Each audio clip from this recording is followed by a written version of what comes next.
ഓണക്കാലത്തും കൃഷ്ണകുമാർ കുടുംബത്തിൽ വിവാദങ്ങൾ ഒഴിയുന്നില്ല. അഹാന കൃഷ്ണയുടെയും സഹോദരിമാരുടെയും ബിസിനസ് സംരംഭങ്ങൾക്ക് നേരെ വ്യാപകമായി ആരോപണങ്ങളാണ്.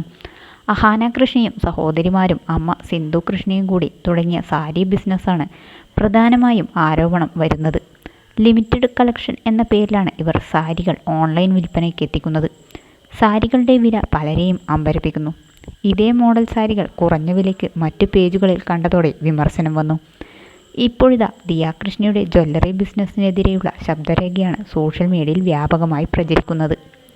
ഒട്ടും ഗുണമേന്മയില്ലാത്ത പ്രൊഡക്റ്റുകളാണ് OYOCയിൽ നിന്ന് ലഭിക്കുന്നതെന്നാണ് ഈ ശബ്ദരേഖയിൽ പറയുന്നത്. റിയാക്ഷൻ വ്ളോഗേഴ്സ് ഈ ശബ്ദരേഖ വലിയ വിഷയമാക്കുന്നുണ്ട്. ശബ്ദരേഖയെക്കുറിച്ച് ദിയ കൃഷ്ണ ഇതുവരെ പ്രതികരിച്ചിട്ടില്ല. എന്താണ് KK കുടുംബത്തെ വിവാദങ്ങൾ വിടാതെ പിന്തുടരുന്നത് എന്ന ചോദ്യം പലർക്കുമുണ്ട്. അമ്മൂമ്മയുമായുണ്ടായ പ്രശ്നം വലിയ വിവാദമായതാണ്. അഹാന കൃഷ്ണയുടെ ഇമേജിന് ഈ വിഷയമുണ്ടാക്കിയ ഇടിവ് ചെറുതല്ല. പേളിമാണി ജന്തർ മന്തർ പ്രതിഷേധത്തിലെടുത്ത നിലപാട് ചർച്ചയായപ്പോൾ അഹാനയിൽ നിന്നും ജനശ്രദ്ധ മാറിയതാണ്.